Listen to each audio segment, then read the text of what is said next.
உன் புருஷனை போலீஸ் அடிச்சிட்டாங்க பாரு, போய் பாரு. என்ன குண்டாரி மாதிரியே நான் வரேனா?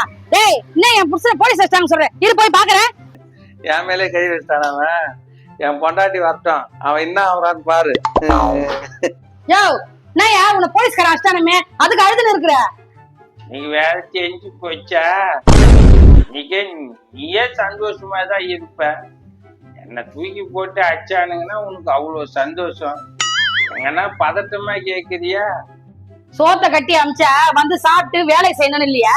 போலீஸ்காரட்ட போய் அப்படி என்னதான் கேட்ட? நண்பன் ஆச்சே, சரி ஒரு 200 ரூபாய் கேட்பான். இன்னைக்கு வேற கிறிஸ்மஸ் ஆச்சே, ஒரு குவார்டர் கிட்ட சாப்பிட்டு சந்தோஷமா இருக்கலான்னு பார்த்தேன். சரி அவன் என்ன சூழ்நிலை இருந்தானோ போட்டு மாங்கன்னு பிடிக்கிட்டான். சரி, உன் நண்பன் கிட்ட தானே 200 ரூபாய் கேட்ட, அதுக்கு ஏன் போலீஸ் அடிச்சாரு உன்ன? எல்லாத்துலயும் போலீஸ் உன் நண்பன்றானுங்களே. சரி அதுக்கு உதாரணமா ஏதாச்சும் போய் டெஸ்ட் பண்ணி பார்க்கலாமே போயிட்டு ஒரு 200 ரூபாய் கொடுன்னு கேட்டேன் நண்பன்ற பேர்ல. அந்த ஆள் என்ன கடுப்புல இருந்தானு தெரியல, வச்சு மாத்திட்டான்.